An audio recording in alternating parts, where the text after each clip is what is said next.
আজ আমরা ডুব দেব আন্ডারওয়ার্ল্ডের সেই সব গোপন অর্থনীতির গভীরে যেগুলো বিশ্বের সবথেকে কুখ্যাত ক্রিমিনাল এম্পায়ারগুলোকে পাওয়ার দেয়।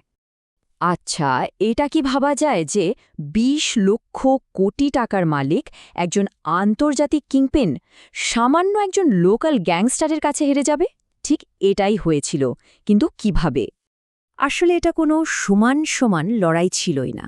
একদিকে ছিল দাউদ ইব্রাহিমের গ্লোবাল নেটওয়ার্ক, বিশাল টাকার সাম্রাজ্য আর রাষ্ট্রের সাপোর্ট, আর অন্যদিকে ছিল রহমান ডাকাতের হোম টার্ফ অ্যাডভান্টেজ, তার লয়াল বাহিনী আর মিলিটারি গ্রেডের অস্ত্রশস্ত্র।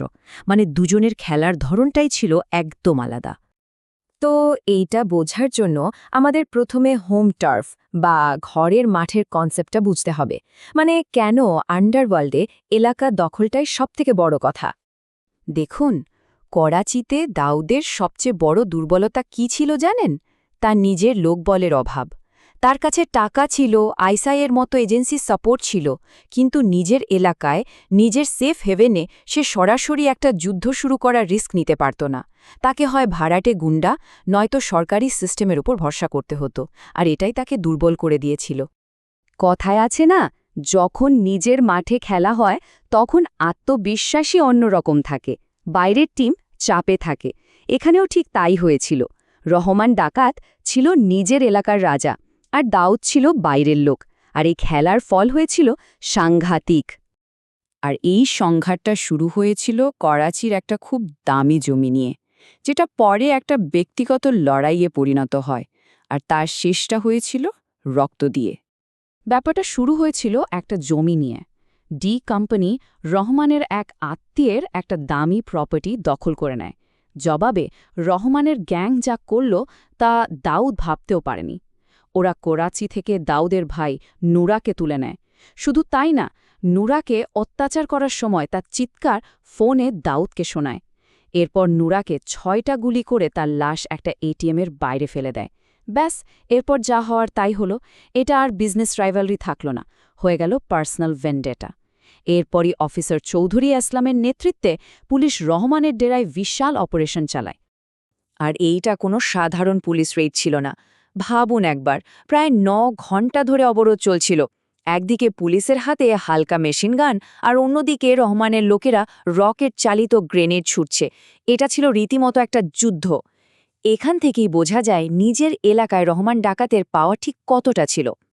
এখন প্রশ্ন হল, একজন লোকাল গ্যাংস্টারের হাতে রকেট লঞ্চারের মতো অস্ত্র কেনার টাকা আসে কোথা থেকে?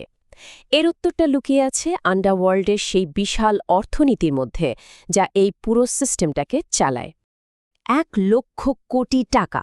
হ্যাঁ, এটাই ছিল মুম্বাইয়ের বার ইকোনমির পিক ভ্যালু। এই ক্যাশ নির্ভর ইন্ডাস্ট্রি থেকেই গ্যাং ওয়ারের টাকা আসত, আর কালো টাকা সাদা করা হতো। আর এটা ২৫,০০০ কোটি টাকা। ডি কোম্পানি প্রতি বছর প্রায় এই অঙ্কের জাল ইন্ডিয়ান কারেন্সি ভারতে ঢোকায়। আর সবথেকে ভয়ের ব্যাপার হলো, এর পেছনে সরাসরি রাষ্ট্রীয় মদদ রয়েছে।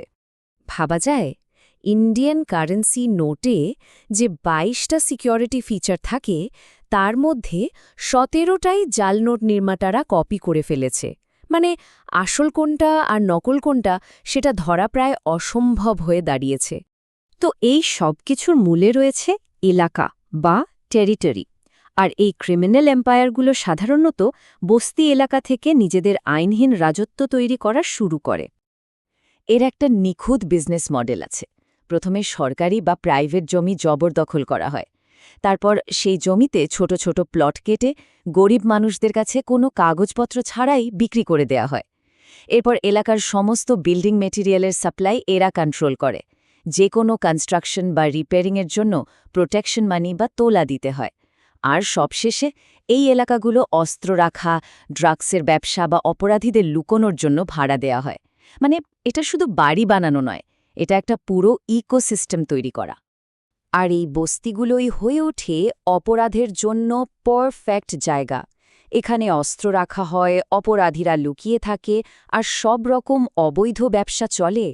পুলিশ আর পলিটিশিয়ানদের তো টাকা দেওয়াই থাকে, তাই এই এলাকাগুলো এক একটা দুর্গের মতো হয়ে যায়, যেখানে গ্যাংয়ের কথায় শেষ কথা। এখন মনে হতে পারে যে এই মডেলটা হয়তো শুধু সাউথ এশিয়াতেই চলে, কিন্তু না, এর মূল প্রিন্সিপালসগুলো আসলে একটা গ্লোবাল ক্রিমিনাল ব্লুপ্রিন্টেরই অংশ।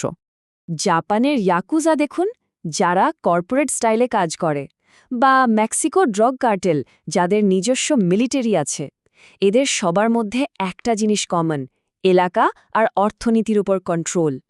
ইয়াকুজার মডেলটা তো আরও ইন্টারেস্টিং।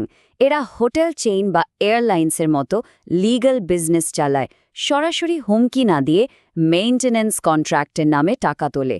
এদের একটা সাংঘাতিক কঠিন কোড অফ অনার আছে। কাজে ভুল করলে নিজের আঙুল কেটে ফেলতে হয়, আর বিশ্বাসঘাতকতা করলে তার শাস্তি হল হারাকিরি, মানে রিচুয়াল সুইসাইড। মানে আন্ডারওয়ার্ল্ড আর লিগ্যাল অর্থনীতি এমনভাবে মিশে গেছে যে আলাদা করা মুশকিল। আসলে আন্ডারওয়ার্ল্ড কোনো আলাদা দুনিয়া নয়, এটা একটা শ্যাডো ইকোনমি বা ছায়া অর্থনীতি। এই ক্রিমিনাল এম্পায়ারগুলো আমাদের সমাজেরই ফাটলে গজিয়ে ওঠা পরজীবীর মতো। তাহলে ভাবুন তো, যখন একটা বস্তি একটা দুর্গে পরিণত হয় আর একটা ডান্স বারের টাকায় একটা যুদ্ধ চলে, তখন ওদের ওই অন্ধকার জগৎ আর আমাদের এই জগতের মধ্যে সীমারেখাটা ঠিক কোথায়? আসলে দারিদ্র্য, দুর্নীতি আর আমাদের না পাওয়া ইচ্ছেগুলোই ওদেরকে শক্তি যোগায়, আর এইভাবেই দুটো দুনিয়ার বর্ডারটা আস্তে আস্তে ঝাপসা হয়ে যায়।